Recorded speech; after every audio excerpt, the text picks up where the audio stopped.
പ്രിയപ്പെട്ട അമ്മമാരെ, കുട്ടികളെ, കുടുംബാംഗങ്ങളെ, നിങ്ങൾക്കെല്ലാവർക്കും എന്റെ വിനയം നിറഞ്ഞ നമസ്കാരം.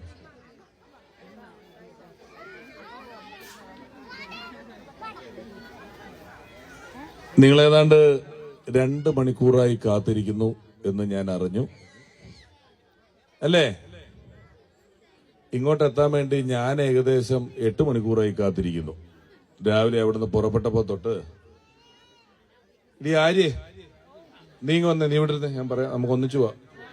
ഇതാ ബാബാ, ഒന്നുമില്ല, നീ വന്നു, ഞാൻ പറഞ്ഞോളാം അതൊക്കെ. അത് തന്നെ, നീ വിടിരി.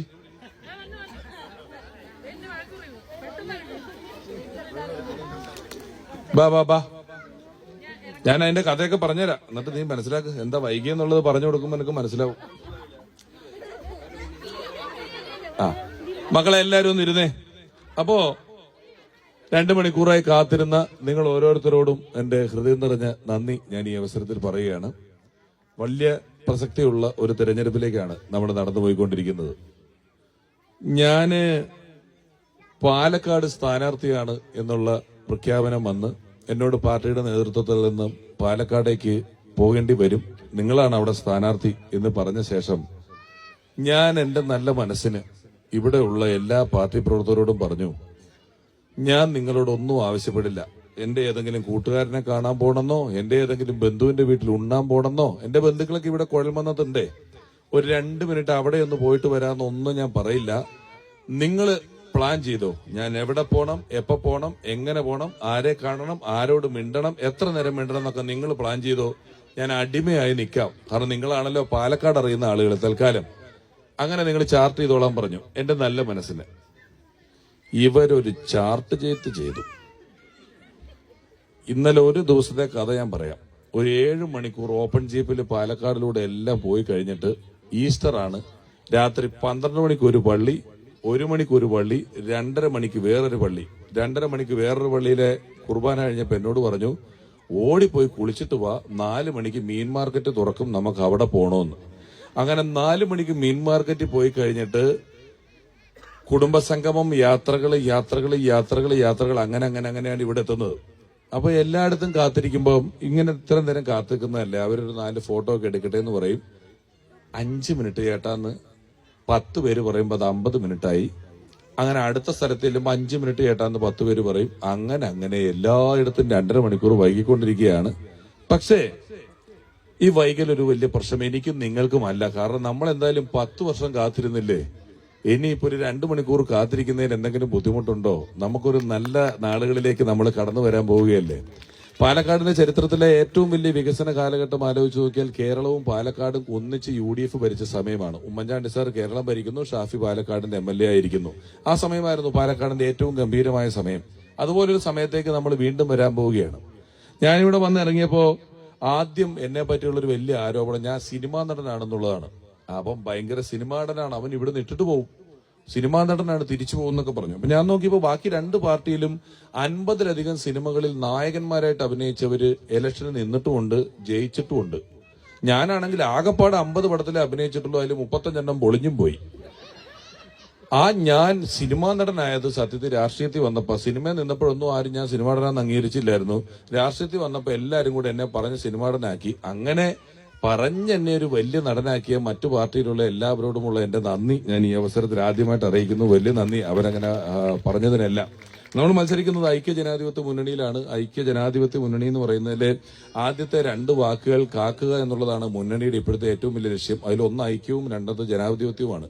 ഐക്യം എന്ന വാക്കിന്റെ പ്രത്യേകത, ഒരുപോലുള്ള ആളുകൾ ഒന്നിച്ചിരിക്കുന്നിടത്ത് ഐക്യത്തിന് വലിയ പ്രാധാന്യമൊന്നുമില്ല. 10 പേര് ഒരേപോലുള്ള ആൾക്കാരാണ്, അവർ ഒന്നിച്ചിരിക്കുന്നു, അത് സ്വാഭാവികമാണ്. വ്യത്യസ്തമായ ആളുകൾ ഒന്നിച്ചിരിക്കുമ്പോഴാണ് ഐക്യം എന്ന വാക്കിന് എന്തെങ്കിലും ഒരു പ്രസക്തിയുള്ളൂ. അങ്ങനെ പലതരത്തിൽ വ്യത്യസ്തരായ ആളുകൾ ഒന്നിച്ച് താമസിക്കുന്ന ഒരു പ്രദേശമാണ് പാലക്കാട് എന്ന് പറയുന്ന പ്രദേശം.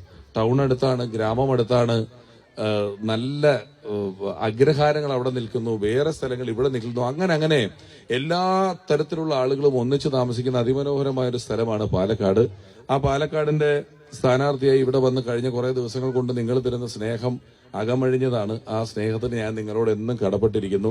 ഇപ്പൊ രാത്രി ഇത്രയും 2 മണി വൈകിട്ട് എനിക്ക് മുമ്പ് ഇപ്പൊ മുസ്തഫയ്ക്കൊക്കെ പ്രസംഗിച്ച് കേരളം എന്താണ്, കേന്ദ്രം എന്താണ്, ഇവിടുത്തെ പ്രശ്നങ്ങൾ എന്താണെന്നൊക്കെ നിങ്ങളോട് പറഞ്ഞു കാണും. പക്ഷെ ഒരു സ്ഥാനാർത്ഥിയുടെ ഏറ്റവും പ്രധാനപ്പെട്ട വേണ്ട ഗുണം എന്താണെന്ന് അറിയാമോ? അവരുടെ വോട്ടർമാരുടെ മുഖം കണ്ടിട്ട് അവരുടെ മനസ്സിൽ എന്താണെന്ന് മനസ്സിലാക്കാൻ പറ്റുക എന്നുള്ളതാണ് ഒരു സ്ഥാനാർത്ഥിക്ക് വേണ്ട ഏറ്റവും വലിയ ഗുണം. അമ്മേ, ഇതെങ്ങനെയെങ്കിലും ഒന്ന് തീർന്നിട്ട് വീട്ടിൽ പോയി ചോറുണ്ടാ മതി എന്നല്ലേ ഇപ്പൊ വിചാരിച്ചുകൊണ്ടിരിക്കുന്നത്? എനിക്ക് മനസ്സിലായി. ആ മനസ്സിലാകാനുള്ള കപ്പാസിറ്റി എനിക്ക് ഭയങ്കര കൂടുതലാണ്. അങ്ങനെ വരുമ്പോൾ ഇവിടെ വന്നു കഴിഞ്ഞപ്പോൾ പലരും പറഞ്ഞു തെരഞ്ഞെടുപ്പിന് നമ്മുടെ പ്രചരണം അത്ര പോരാ, ബാക്കിയുള്ളിടത്തൊക്കെ ഫ്ലക്സും ബോർഡുകളും ഒക്കെ വളരെ കൂടുതലാണ്. ശരിയാണ്. പാലക്കാടിന്റെ ഒരു തെരഞ്ഞെടുപ്പിന്റെ ഘടന പരിശോധിച്ചാൽ എപ്പോഴും ഫ്ലക്സ് ബോർഡുകളിലും ഹോർഡിങ്ങുകളിലും ബോർഡുകളിലും പോസ്റ്ററുകളിലും BJP ആയിരിക്കും മുന്നിൽ. വാർത്തകളിലും പത്രപരസ്യങ്ങളിലും TVയിലും റേഡിയോയിലും ഒക്കെ LDF ആയിരിക്കും മുന്നിൽ.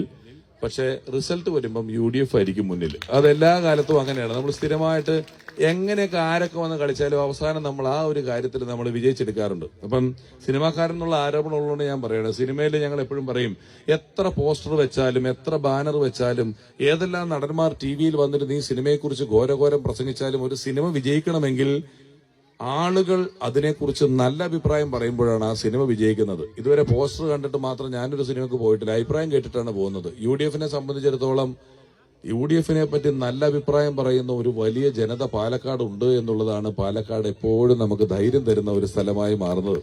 പോസ്റ്ററുകളിലൊക്കെ കണ്ടു മാറാത്തത് മാറും എന്നൊക്കെ. അങ്ങനെ മാറാത്തത് മാറാൻ പാടില്ല. നമ്മള് നല്ല ക്രിസ്മസിന് കേക്കും പെരുന്നാളിന് ബിരിയാണിയും ഓണത്തിന് സദ്യയും എല്ലാം ഒന്നിച്ച് പങ്കുവെച്ച് ജീവിച്ചു പോകുന്ന ഒരു പരിചയം, ഒരു സ്നേഹം നമുക്കുണ്ട്.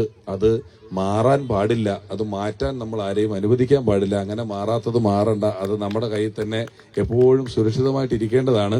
അങ്ങനെയൊക്കെയുള്ള ഒരു വർത്തമാനകാല സാഹചര്യത്തിലാണ് നമ്മൾ പോയിക്കൊണ്ടിരിക്കുന്നത്. ലഹരി പടരുന്നു, ക്രൈം കൂടുന്നു. ഒരു 10 ദിവസത്തിൽ ഒരു ദിവസമെങ്കിലും കൊലകളുടെ വാർത്തകൾ നമ്മൾ വായിച്ചുകൊണ്ടിരിക്കുകയാണ്. അതും മോൻ അമ്മയെ വെട്ടിക്കൊന്നു, അച്ഛൻ മോളെ വെട്ടിക്കും, ഇങ്ങനെയൊക്കെയുള്ള വാർത്തകൾ നമ്മൾ കണ്ടുകൊണ്ടിരിക്കുന്നു. ഏറ്റവും ചുരുങ്ങിയ ഒരു ഉദാഹരണം പറഞ്ഞാൽ, നമുക്ക് ലോകത്ത് ഏറ്റവും കൂടുതൽ ധൈര്യമുള്ള ഒരു സ്ഥലം എന്ന് പറയുന്നത് നമ്മുടെ നാടാണ്. നമ്മുടെ നാട്ടിലാണ് നമുക്ക് ഏറ്റവും ധൈര്യമുള്ളത്. പണ്ടൊക്കെ രാത്രി നാടകം കണ്ടു കഴിഞ്ഞോ, അടുത്ത വീട്ടിൽ TV കണ്ടു കഴിഞ്ഞോ ഒക്കെ നമ്മൾ വരുമ്പോ നമ്മുടെ കൂട്ടത്തിൽ ഒരാള് നടക്കുന്നുണ്ടെങ്കിൽ നമുക്കൊരു വലിയ ധൈര്യമാണ്. ഒരാളും കൂടെ അപ്പുറത്തെ സൈഡിൽ കൂടെ നടക്കുന്നുണ്ടല്ലോ, എന്തെങ്കിലും പറ്റിയാൽ അയാളുണ്ടല്ലോ എന്നുള്ളത്. പക്ഷെ ഇന്ന് നമ്മുടെ നാടിന്റെ ഇടവഴി കൂടെ നടക്കുമ്പോൾ പോലും ഒരാൾ എതിരെ നടന്നു വന്നാൽ ഇതൊന്ന് ക്രോസ് ചെയ്ത് പോകുന്നവരെ നമുക്ക് എന്തോ ഒരു പേടിയാണ്. ഇയാൾ നമ്മളെ വല്ലതും ചെയ്യുവോ, ഇത് ആരാ ഈ വരുന്നത്, ആരാണ് നമ്മുടെ പുറകെ നടക്കുന്നുള്ളൊരു ഭയം നമ്മളെ ഗ്രസിച്ചിരിക്കുന്നു. പല കാരണങ്ങൾ കൊണ്ട് അപരൻ നമുക്കൊരു ബാധ്യതയായി മാറുന്നു. മനുഷ്യനെ വിശ്വാസമില്ലാതായിരിക്കുന്നു. ഇതൊന്നും അറിയാതെ സംഭവിച്ച കാര്യങ്ങളല്ല. നമ്മൾ പോലും അറിയാതെ നമ്മളിലേക്ക് ഇഞ്ചക്ട് ചെയ്യുന്ന, നമ്മളിലേക്ക് പറഞ്ഞ് പഠിപ്പിക്കുന്ന കുറേയേറെ കാര്യങ്ങൾ കൊണ്ടുണ്ടാകുന്ന ദോഷങ്ങളാണ്. ആ ദോഷങ്ങൾക്കൊന്നും നമ്മൾ വശംവദരാകരുത്. ഇനിയും സുദീർഘമായി ഞാൻ സംസാരിക്കുന്നില്ല. ഇവിടെ ഇപ്പൊ ഈ സമയത്ത് 2 മണിക്കൂർ നിങ്ങളെന്നെ കാത്തു നിന്നിട്ടുണ്ടെങ്കിൽ ഇവിടെയുള്ള ബഹുഭൂരിപക്ഷം പേരും എനിക്ക് വോട്ട് ചെയ്യുന്നവരാണെന്നും കൈപ്പത്തിയുടെ ആളുകളാണെന്നും എനിക്കറിയാം. നിങ്ങളെല്ലാവരും ഒരു 2 പേരോടും കൂടി പറയുമ്പോഴാണ് നമ്മുടെ വിജയം കൂടുതൽ ബലത്തിലാകുന്നത്. അത് കടയിൽ പോകുമ്പോഴോ പാല് മേടിക്കാൻ പോകുമ്പോഴോ പള്ളിയിൽ പോകുമ്പോഴോ ഒക്കെ കാണുന്ന ആളുകളോടെല്ലാം നിങ്ങൾ വോട്ട് ചെയ്യണം എന്നുള്ളത് പറയണം. പിന്നെ ചില അമ്മാവന്മാർക്കൊക്കെ ഒരു ശീലമുണ്ട്. എന്റെ വീട്ടിലൊക്കെ ചില അമ്മാവന്മാർ അങ്ങനെ ഉണ്ട്. ഇപ്പൊ കല്യാണം വിളിക്കാനൊക്കെ വന്നാൽ അവര് പറയും, അവൻ വന്നു, കല്യാണം പറഞ്ഞു, അത് ശരി, പക്ഷെ അവൻ വിളിച്ചില്ല, അതുകൊണ്ട് ഞാൻ ആ കല്യാണത്തിന് പോകുന്നില്ല എന്നൊക്കെ പറയുന്ന ചില അമ്മാവന്മാരുണ്ട്. ഈ മഞ്ഞ തട്ടോട്ടോ ഇത്തേക്ക് അങ്ങനെയാണ്. അവൻ ഇവിടം വരെ വന്നു, അവൻ കുറെ രാഷ്ട്രീയമൊക്കെ തമാശയൊക്കെ പറഞ്ഞു, പക്ഷെ അവൻ വോട്ട് ചോദിച്ചില്ല, അതുകൊണ്ട് ഞാൻ ചെയ്യില്ലെന്നുള്ളൊരു എക്സ്പ്രഷൻ ഇട്ടിട്ടാണ് ഇരിക്കുന്നത്. അതുകൊണ്ട് മാത്രം ഔപചാരികതയുടെ പേരിൽ മാത്രം ഞാൻ ചോദിക്കുന്നു, ഈ വരുന്ന തെരഞ്ഞെടുപ്പിൽ കൈപ്പത്തി ചിഹ്നത്തിൽ ഞാൻ മത്സരിക്കുകയാണ്. പാലക്കാടിന്റെ ശബ്ദമായി നിയമസഭയിൽ നിങ്ങൾക്ക് വേണ്ടി സംസാരിക്കാൻ കൈപ്പത്തി ചിഹ്നത്തിൽ വോട്ട് തന്ന് എന്നെ വിജയിപ്പിക്കണം എന്ന് നിങ്ങൾ ഓരോരുത്തരോടും ഞാൻ വിനയപുരസരം അപേക്ഷിക്കുന്നു. പിന്നെ മറ്റ് സ്ഥാനാർത്ഥികൾ പോകുന്ന അത്രയും വേഗത്തിൽ എനിക്ക് പോകാൻ പറ്റുന്നില്ല. അതിന്റെ കാരണം സെൽഫി എടുക്കുന്നതാണ്. ഫോട്ടോ എടുക്കുന്നത് ഒരു കുഴപ്പമല്ല, അതൊരു സ്നേഹമാണ്, സന്തോഷമാണ്. ആകെ 15 ദിവസവും ഇത്രയും സ്ഥലങ്ങൾ, അതിനകത്ത് ഇത്രയധികം ഫോട്ടോകൾ എന്ന് പറയുമ്പോൾ ഉണ്ടാകുന്ന ഒരു ബുദ്ധിമുട്ടാണ്. നമുക്ക് ഇനിയും 2 സ്ഥലങ്ങളിൽ കൂടി എത്തേണ്ടതുണ്ട്. അപ്പൊ നമുക്ക് ഇപ്പോൾ ഫോട്ടോ എടുക്കൂല എന്നല്ലോ പറയുന്നത്. അപ്പൊ ഇപ്പൊ നമുക്ക് കുറച്ച് ഗ്രൂപ്പ് ഫോട്ടോസും കുറച്ച് അത്യാവശ്യക്കാർക്കൊക്കെ വേണ്ട കുറച്ച് ഫോട്ടോസൊക്കെ എടുത്തിട്ട് നമ്മൾ വീണ്ടും വരും, നമ്മൾ വീണ്ടും കാണും, നമ്മൾ ഇവിടെ തന്നെ ഉണ്ട്. അവസാനം എന്റെ ഫോട്ടോ കൊണ്ട് നിങ്ങളുടെ ഫോണിന്റെ മെമ്മറി നിറഞ്ഞ് ഗാലറിയിൽ നിന്ന് ഡിലീറ്റ് ചെയ്ത് കളയേണ്ട അവസ്ഥ വരെ നമുക്ക് ആക്കിയെടുക്കാം. ഇപ്പൊ തൽക്കാലം നമുക്ക് വളരെ വേണ്ടപ്പെട്ട കുറച്ച് ഗ്രൂപ്പായിട്ട് വന്നാല് ഫോട്ടോ എടുക്കാം. അപ്പൊ എടുക്കാൻ പോയപ്പോഴുണ്ടായ കാര്യം വെച്ചാൽ എല്ലാവരും കൂടെ വന്ന ആർക്കും നല്ല ഫോട്ടോ കിട്ടൂല. ആവശ്യക്കാരൻ ക്യാമറ എന്റെ കൈ കൊണ്ട് തരിക, സെൽഫി മോഡ് ഓണാക്കി തരിക, ഞാൻ എടുത്തു തരാം. എടുത്തെടുത്ത് നമുക്ക് കുറച്ച് ഫോട്ടോ എടുത്തിട്ട് ഇപ്പോ പിരിയാം, വീണ്ടും കാണാം, കണ്ടുകൊണ്ടേയിരിക്കാം. നമ്മൾ ജയിക്കും, നമ്മളെ ജയിക്കൂ. സഹകരിച്ച എല്ലാവർക്കും ഹൃദയപൂർവ്വം നന്ദി പറഞ്ഞുകൊണ്ട് എന്റെ വാക്കുകൾ അവസാനിപ്പിക്കുന്നു. നന്ദി.